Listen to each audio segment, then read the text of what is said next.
Welcome all of you. In this session, we will see how to solve question number 6 of the writing skills section of standard 9th and 10th subject English.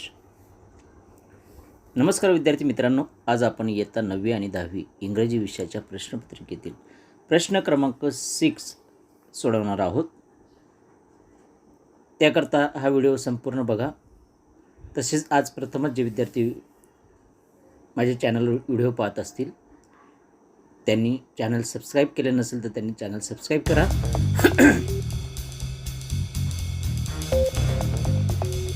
असेच नवनवीन video पाहण्यासाठी आपण channel subscribe करा आणि video आवडल्यास like करा. चला बघूया रायटिंग स्किल सेक्शन प्रश्न क्रमांक 6 ए अँड बी. प्रश्न क्रमांक 6 अगोदर आपण A1 पाहणार आहोत. मध्ये A1 आणि A2 मध्ये इन्फॉर्मेशन ट्रान्सफर हा प्रश्न या ठिकाणी तुम्हाला विचारला जाणार आहे. इन्फॉर्मेशन ट्रान्सफर याच्यावर काही प्रश्नांचे सॅम्पल्स या ठिकाणी दिलेले आहेत. याच्यामध्ये इन्फॉर्मेशन ट्रान्सफरमध्ये व्हर्बल टू नॉन व्हर्बल, पहिला पॉईंट आपला व्हर्बल टू नॉन व्हर्बल, म्हणजेच व्हर्बल पॅसेजमधून आपल्याला पॉईंट्समध्ये त्याची माहिती लिहायची आहे. याच्यामध्ये एक पहिला सॅम्पल क्वेश्चन्स आहे की पहिला प्रश्न ट्री डायग्राम टू पॅरेग्राफ. हा ट्री डायग्रामवर पहिला प्रश्न विचारला जाऊ शकतो किंवा पाय चार्ट बनवायला सांगितलं जातो किंवा statistical or tabular data to paragraph किंवा map, web or chart paragraph किंवा फ्लो चार्ट, अशा प्रकारे 5 प्रकारचे प्रश्न verbal to non verbal information ट्रान्सफरचे या ठिकाणी विचारले जाऊ शकतात. तर हे प्रश्न सोडवत असताना आपल्याला कशा प्रकारे ती माहिती पॉईंट्समध्ये लिहायची आपण ते पाहूया. याच्यामध्ये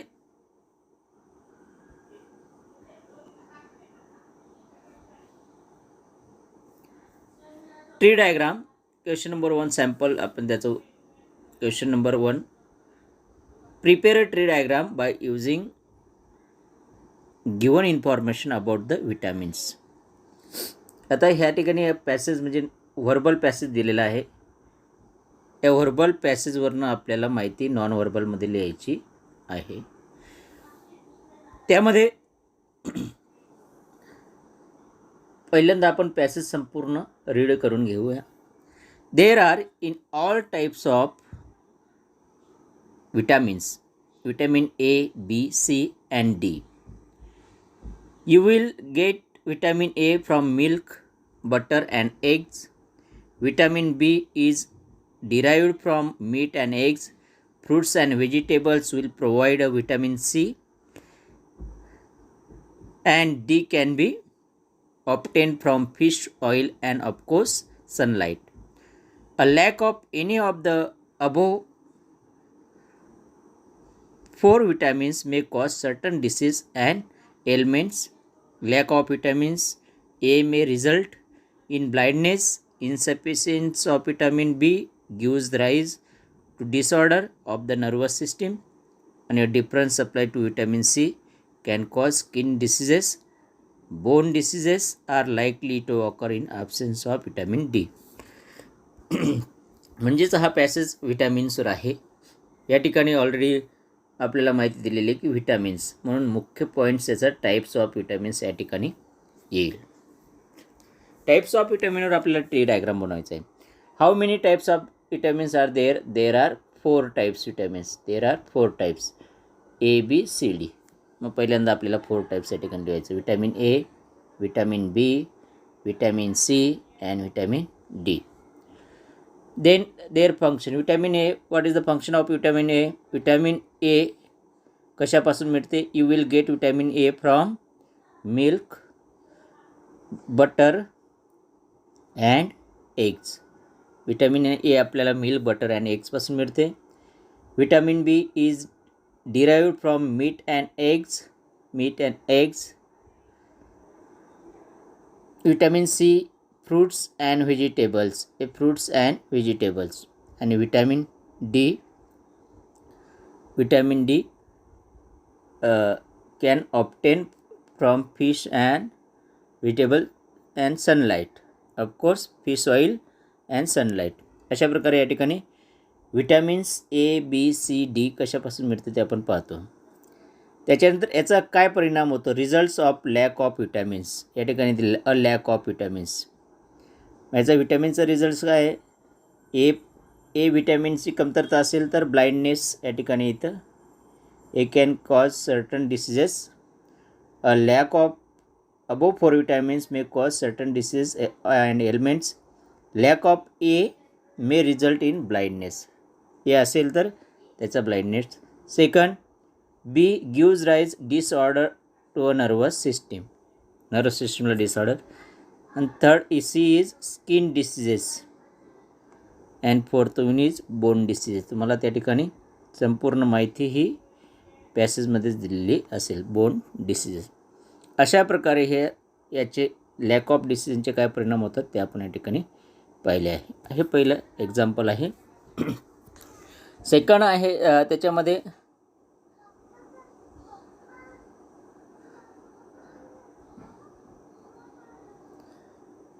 draw a tree diagram to represent the following represent करण्यासाठी दुसरा आहे ट्री डायग्राम काढायचा आहे. या ठिकाणी the word literature is really hard to define. Main word काय आहे, लिटरेचर. लिटरेचर मीन्स लिटरेचर आणि इट्स फॉर्म या ठिकाणी दिलेले. Many interpretations are made the word but all are incomplete.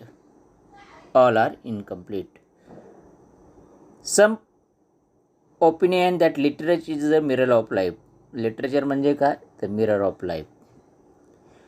We may say that literature is that which reflects life. Second, reflects life. And the branches of the literature are poetry,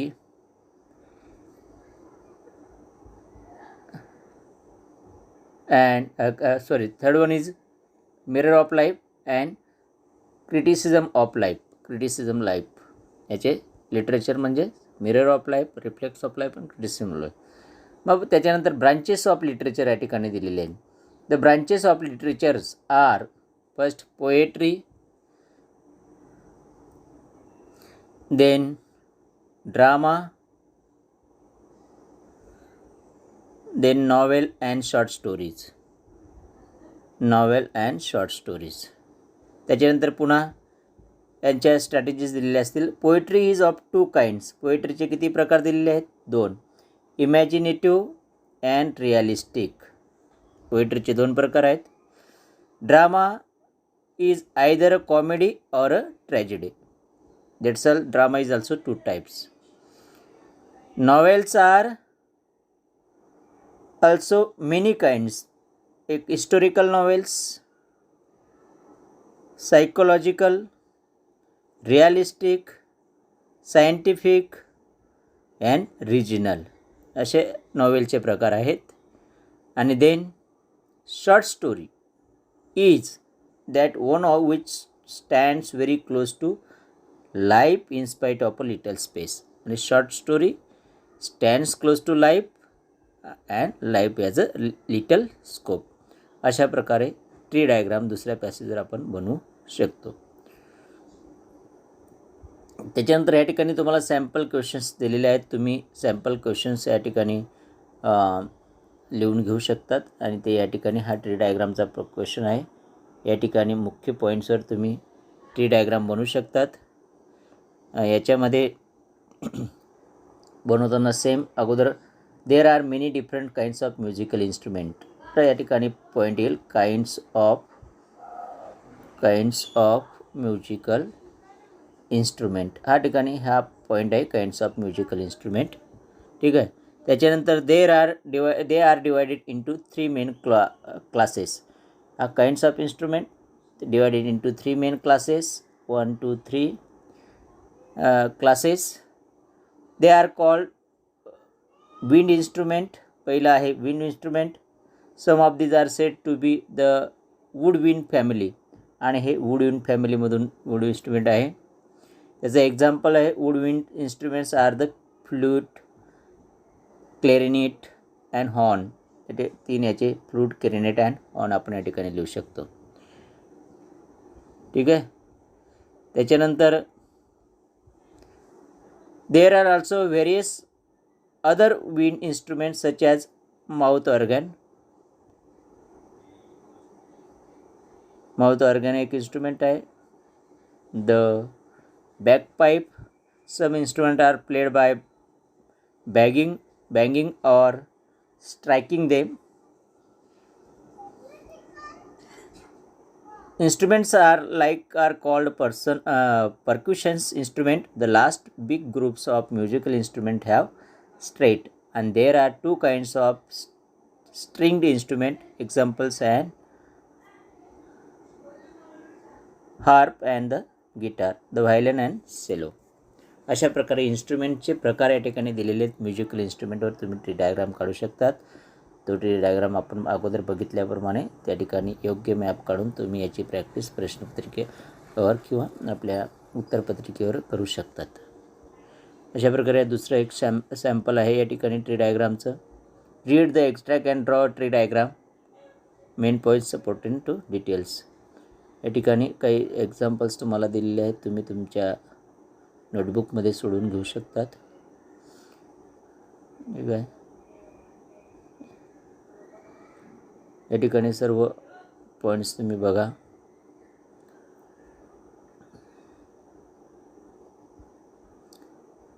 या ठिकाणी दुसरा प्रश्न आहे तो पाई चार्टवर.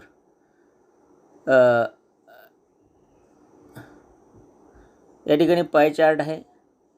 पाई चार्टमध्ये तुम्हाला non verbal passage दिलेला आहे आणि हा नॉन व्हर्बल पॅसेज पाई चार्टमध्ये लिहायचा आहे. याच्यामध्ये या प्रकारे पाई चार्ट्स, तुम्हाला याला पाई चार्ट म्हणतात, त्याला पाई चार्ट काढायचा आहे. Just in the second and the third week of the month of January 2014 our school has conducted the preliminary examinations of standard 10th. We aim for 100% result in the final board exam, but in the preliminary exam only in Marathi and Hindi 100% student have passed. Marathi आणि हिंदीमध्ये किती विद्यार्थी pass झाले तर 100% विद्यार्थी pass झाले. परंतु the results of mathematics is the worst. मॅथमॅटिक्सचा रिझल्ट्स किती लागला ते या ठिकाणी लिहायचं. Most students mean 35 students have failed in this subject. 75% विद्यार्थी या ठिकाणी या विषयामध्ये फेल झालं. In social science 25% students have failed in social science. In English 20% students fail and in science also 20% students have failed. तर अशा प्रकारे या ठिकाणी एक शॉर्ट माहिती त्या आपण या ठिकाणी लिहू शकतो पाय चार्टमध्ये, आणि ह्या प्रकारे पाय चार्ट्स तुम्हाला त्या ठिकाणी दिलेला असेल. या ठिकाणी prepare pie diagram sample questions या ठिकाणी दिलेले पाय डायग्रामचे ते तुम्ही बनवू शकतात. त्याच्यानंतर या ठिकाणी टेबल असेल. Draw a table of comparison. हा प्रश्न टेबलवर असेल. पाय चार्ट्स आपण बघितला. आता टेबलवर माहिती कशी भरायची. Both Mumbai and Pune are important cities of Maharashtra. कोणत्या सिटी विचारलेल्या आहेत? मुंबई आणि Pune. While Mumbai is the capital city. या ठिकाणी कॅपिटल हा पॉईंट ऑलरेडी असेल. मुंबई कॅपिटल सिटी कोणाची आहे? महाराष्ट्र. ते capital city of Maharashtra. Pune is the capital in terms of cultural and emotional cultural and educational activities. त्याच्यानंतर पॉप्युलेशन दिलेले आहे. Population has only recently cross 25 lakh. Okay. पुण्याची पॉप्युलेशन्स रिसेंटली क्रॉस 25 लाख आहे आणि मुंबईची अबोव 1 crore आहे. Language spoken Marathi, Hindi and Gujarati. In Pune only Marathi. The climate of Mumbai is hot and humid. Pune is warm and cool. Special features. The seat of the film industry in India, non for its education and culture. अशा प्रकारे या ठिकाणी जे points दिलेले आहेत ते आपल्याला टेबलमध्ये लिहायचे आहेत. सेम टेबल या ठिकाणी हा खाली पण दिलेला आहे, तो तुम्ही रीड करू शकतात. आणि त्यानुसार clues informations, the occurrence of mangoes, title मात्र या ठिकाणी तुम्ही अवश्य द्यायचं आहे. Comparison between Mumbai and Pune याचं टायटल आहे द ऑकरन्स ऑफ मॅनग्रोव्ज या पॅसेजचं. याचं location of region, mangroves covered areas, centre of mangrove diversity, approximately number of species found, estimate agencies, total area covered. तर अशा प्रकारे याची सर्व माहिती आपल्याला पॅसेजमध्ये दिलेली असते. ते पूर्ण पॅसेज व्यवस्थित वाचून आपल्याला पॉईंट वाईज ती उत्तरं लिहून घ्यायची आहेत. ठीक आहे. त्याच्यानंतर या ठिकाणी सॅम्पल क्वेश्चन्स तुम्हाला दिलेले आहेत. या ठिकाणी अशा प्रकारचे प्रश्न तुम्हाला विचारू शकतात. Difference between mother nature and human, difference between mother nature and humans. मग टायटल द्यायचं या ठिकाणी the difference between mother and human, nature and human beings, mother nature and human beings या ठिकाणी टायटल येईल. काय डिफरन्स आहे तो आपण या ठिकाणी पाहू शकतो. There are huge difference between the mother nature and human. We have to understand that mother nature is definitely in charge of every situation. Mother nature काय, in charge of every situation. Human nature, human being act according to their whims. Human being act according to their whims. Mother nature is definitely in charge of every situation. Second point मध्ये human being act according to their whims. Mother nature follows fixed rules and regulations. Follows fixed rules and regulations. Second point मध्ये येईल. Human beings create their own to suit suit their own convenience. Create their own suit their own convenience. दूसरा point. Whereas mother nature is very generous and unselfish is and never greed. Generous, unselfish and is never greed. But human beings are possessed all these qualities. परंतु human beings are generous, unselfish and also greed. Mother nature is a wise teacher. Human beings can be quite unreasonable and lacking a common sense at time. Mother नेचरमध्ये आणि human नेचरमध्ये काय फरक आहे तो या ठिकाणी आपल्याला लिहायचा आहे. आणि अशा प्रकारे पॉईंट्स वाईज आपण या कॉलममध्ये मदर नेचरविषयी जे पॉईंट दिले ते लिहू शकतो. या कॉलममध्ये ह्युमन बिईंग्सचे पॉईंट्स लिहायचे आहेत. तसंच या ठिकाणी सिटीविषयी दिलेले, डायलेक्ट बोलीभाषेविषयी दिलेले आहे. या ठिकाणी ऑलरेडी टेबल तुम्हाला दिलेले आहे. महाराष्ट्र, कर्नाटक आणि इंग्लंड. ऑफिशियल लँग्वेज मराठी आहे. कर्नाटकाची ऑफिशियल लँग्वेज कुठली आहे ते या ठिकाणी दिलेली आहे. India a multilingual language is states as is language. For example, Marathi is the official language of Maharashtra, while Airani, Waradi, Kokni and Malwani are its dialect. मराठीमध्ये काय कुठल्या येतील, हे चारही भाषा डायलेक्ट्समध्ये येतील.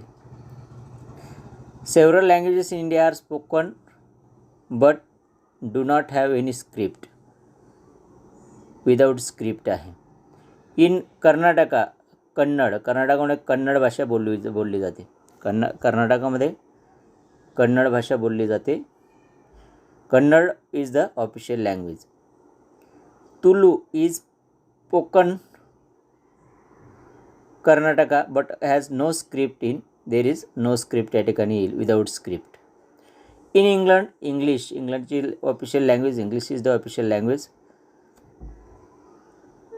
Scottish spoken in Scotland and Welsh spoken in Welsh dialect of English. Scottish आणि वेल्सन ह्या भाषा या ठिकाणी इंग्लंडमध्ये बोलले जातात ऑफ इंग्लिश विदाऊट स्क्रिप्ट. तर अशा प्रकारे एक सिंपल प्रश्न याच्यावर विचारले जाऊ शकतात, जो तुम्ही इझिली सोडवू शकतात. हे सॅम्पलसाठी प्रश्न आहे, तुम्ही हे तुमच्या नोटबुकमध्ये सोडवून घ्या. या ठिकाणी पण read the paragraph and complete the table by putting in correct information. या ठिकाणी असा टेबल दिलेला असेल, त्याच्यामध्ये योग्य इन्फॉर्मेशन तुम्हाला लिहायची आहे. ठीक आहे. सर्व टेबल्स त्याच्यावर रिलेटेड आहेत, ते तुम्ही पाहू शकतात, लिहू शकतात.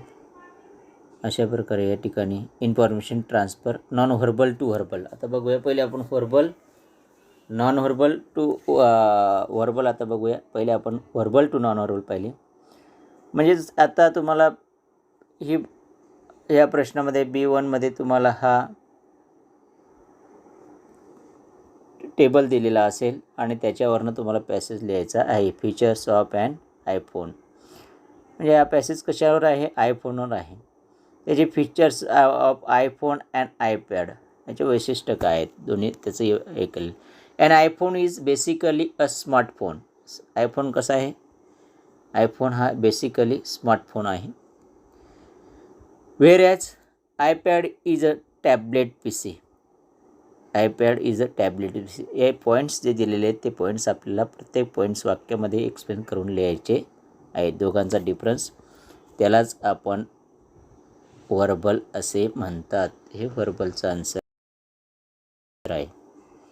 अशा प्रकारे या ठिकाणी सेम पॅटर्नचे व्हर्बल टू नॉन व्हर्बल, हे नॉन व्हर्बल आहे, त्याचं व्हर्बलमध्ये सिटी अँड लाईफ पॉईंट्स लिहायचे. सर्व पॉईंट्स या ठिकाणी दिलेले असतील, ते आपल्याला वाक्यामध्ये आणि पॅसेजमध्ये लिहायचे आहेत.